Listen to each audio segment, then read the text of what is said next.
بسم اللہ الرحمن الرحیم۔ میں ہوں عدنان اور آپ دیکھ رہے ہیں میرا official YouTube channel election news. وہ جو صحافی تحریک لبیک پاکستان کو دہشت گرد تنظیم کہتے تھے، دہشت گرد پارٹی کہتے تھے، آج وہ بھی تحریک لبیک پاکستان اور حافظ سعد رضوی صاحب کی تعریفیں کرنے پر مجبور ہو گئے ہیں۔ آج کی اس ویڈیو میں آپ لوگوں کو اس سینئر صحافی نے جو گفتگو کی وہ بھی دکھاؤں گا، اور اس خبر کا ثبوت بھی آپ لوگوں کو ویڈیو میں دکھاؤں گا۔ اس کے علاوہ تحریک لبیک پاکستان باقاعدہ طور پر اپنی الیکشن کمپین شروع کرنے جا رہی ہے۔ یہ الیکشن کیمپین کب اور کہاں سے شروع ہوگی یہ بھی آپ لوگوں کو بتاؤں گا۔ تحریک لبیک پاکستان سیلاب سے متاثرہ علاقوں میں امدادی کارروائیاں کر رہی ہے۔ اس حوالے سے بھی ایک بڑی خبر میرے پاس موجود ہے جو آپ لوگوں کے ساتھ شیئر کروں گا۔ اس کے علاوہ عمران خان کے وکیلوں نے عمران خان کی سزا کو ختم کروانے کے لیے کالعدم قرار دینے کے لیے اسلام آباد ہائی کورٹ میں اپیل اور درخواست دائر کر رکھی ہے۔ آج اس کی بڑی سماعت ہونے جا رہی ہے۔ بینچ تشکیل دے دیا گیا ہے۔ مزید تفصیلات کیا ہیں، ان کے وکیل کا کیا کہنا ہے اور سینئر صحافیوں کا اس بارے میں کیا کہنا ہے، یہ بھی آپ لوگوں کو بتاؤں گا کہ کیا عمران خان کو اس کیس میں ریلیف ملے گا یا نہیں۔ اس کے علاوہ بھی اور خبریں بھی اس بلیٹن میں اس ویڈیو میں شامل کروں گا، لیکن ویڈیو شروع کرنے سے پہلے آپ لوگوں سے ایک چھوٹی سی ریکویسٹ ہے۔ اگر آپ نے ابھی تک ہمارے اس چینل کو سبسکرائب نہیں کیا ہوا تو چینل کو لازمی سے سبسکرائب کر لیں تاکہ آنے والی نئی ویڈیوز آپ لوگوں کو بر وقت ملتی رہیں۔ ویڈیو کے انٹرو میں ایک بہت بڑی خبر میں آپ لوگوں کو بتانا بھول گیا ہوں کہ قومی اسمبلی میں صحابہ و اہل بیت کی ناموس کا جو بل پاس ہوا ہے، اس کی پیپلز پارٹی نے مخالفت کی ہے یا حمایت کی ہے، یہ بھی آج کی اس ویڈیو میں آپ لوگوں کو بتاؤں گا۔ تو آپ لوگوں کو بتاتا چلوں کہ پاکستان تحریک انصاف کے چیئرمین عمران خان کو جب سے گرفتار کیا گیا ہے تو اس کے بعد جو پی ٹی آئی کے چاہنے والے ہیں یا ان کے کارکنان ہیں وہ پاکستان مخالف بیانیے پر اتر آئے ہیں۔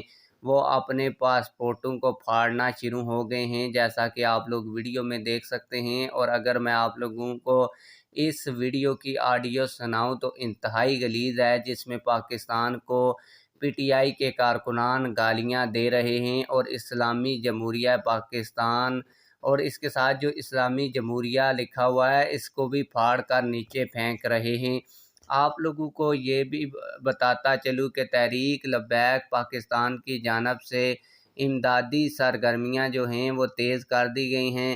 وہاڑی میں تحریک لبیک پاکستان پی پی 230 کے امیدوار سید سلیم شاہ صاحب کی جانب سے سہوکا اور جلمیرہ میں جو سیلاب آیا ہوا ہے اور سیلاب زدگان کے لیے باقاعدہ طور پر ایک بڑا میڈیکل کیمپ لگایا گیا، جس میں تمام تر میڈیکل کی سہولیات اور فری میڈیسنز فراہم کی گئی ہیں۔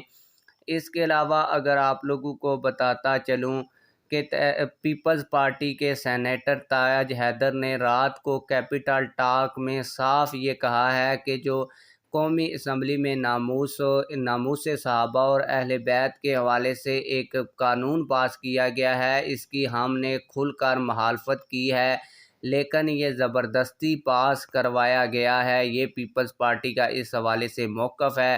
اس کے علاوہ آپ لوگوں کو بتا دوں کہ پی ٹی آئی کے سینئر وکیل محمد اظہر صدیق ایڈوکیٹ صاحب نے عمران خان کے کیس کے حوالے سے اہم ترین گفتگو کی ہے، یہ بھی آپ لوگوں کو بتاتا ہوں۔ اس کے علاوہ تحریک لبیک پاکستان کے حوالے سے جو سینئر صحافی پہلے یہ کہتا تھا کہ دہشت گرد تنظیم ہے، اب وہ بھی تحریک لبیک پاکستان کی تعریفیں کرنا شروع ہو گیا ہے۔ اس حوالے سے ثبوت بھی آپ لوگوں کو دکھاتا ہوں، لیکن پہلے عمران خان کے کیس کے حوالے سے جو سینئر وکیل اور سینئر صحافی اظہر صدیق صاحب نے گفتگو کی ہے، انہوں نے اپنے آفیشیل ٹویٹر اکاؤنٹ کے اوپر ٹویٹ کرتے ہوئے لکھا ہے کہ امید ہے کل عمران خان سے نہ صرف سزا معطل ہوگی بلکہ نااہلی پر بھی عمل درآمد رک جائے گا۔ تو شاہانہ کیس میں chairman P T I Imran Khan Niazi کی اپیلوں کے حوالے سے اہم پیش رفت ہوئی ہے۔ اسلام آباد ہائی کورٹ کے چیف جسٹس عامر فاروق نے بینچ تشکیل دے دیا ہے۔ چیف جسٹس عامر فاروق اور جسٹس طارق محمود جہانگیری پر مشتمل بینچ تشکیل دے دیا گیا ہے، جو عمران خان کی اپیلوں کے اوپر آج اسلام آباد ہائی کورٹ کے اندر سماعت کرے گا۔ اب جو سب سے بڑی خبر تھی وہ یہ تھی کہ جو تحریک لبیک پاکستان کو لوگ پہلے دہشت گرد کہتے تھے، اب وہ بھی تحریک لبیک پاکستان کی تعریفیں کرنا شروع ہو گئے ہیں۔ اس حوالے سے ایک سینئر صحافی نے ٹویٹ کیا ہے جن کا نام ہے ڈاکٹر فرحان ورق صاحب۔ انہوں نے اپنے آفیشیل ٹویٹر اکاؤنٹ کے اوپر لکھا کہ میں نے 10 سال پی ایم ایل این اور پی پی کے خلاف مہم چلائی، لیکن آج میں بھی گواہ ہوں کہ ان کے کارکنان نے اپنے لیڈر کی گرفتاری کے بعد کبھی پاکستان مخالف مہم نہیں چلائی۔ سعد رضوی گرفتار رہے لیکن ایسا نہیں ہوا۔ آج پی ٹی آئی کی حرکتیں دیکھ کر ان جماعتوں کے ورکروں کو میں سلام پیش کرتا ہوں۔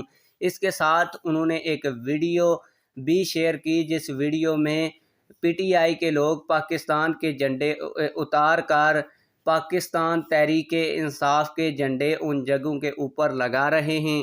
آپ لوگوں کو بتاتا چلوں کہ یہ وہی صحافی ہیں جو جب تحریک لبیک پاکستان کے اوپر پی ٹی آئی کے دور میں کریک ڈاؤن ہو رہا تھا تو یہ لوگ کہہ رہے تھے کہ تحریک لبیک پاکستان ایک دہشت گرد جماعت ہے۔ الحمدللہ آج ان لوگوں کو بھی پتہ چل گیا ہے کہ اصل جو دہشت گرد جماعت ہے وہ پی ٹی آئی ہے، اور تحریک لبیک پاکستان ایک محب وطن پاکستانی اور ایک اسلامی سیاسی جماعت ہے۔ آپ لوگوں کی اس حوالے سے کیا رائے ہے؟ کمنٹ سیکشن میں ہمیں اپنی رائے سے ضرور آگاہ کیجیے گا۔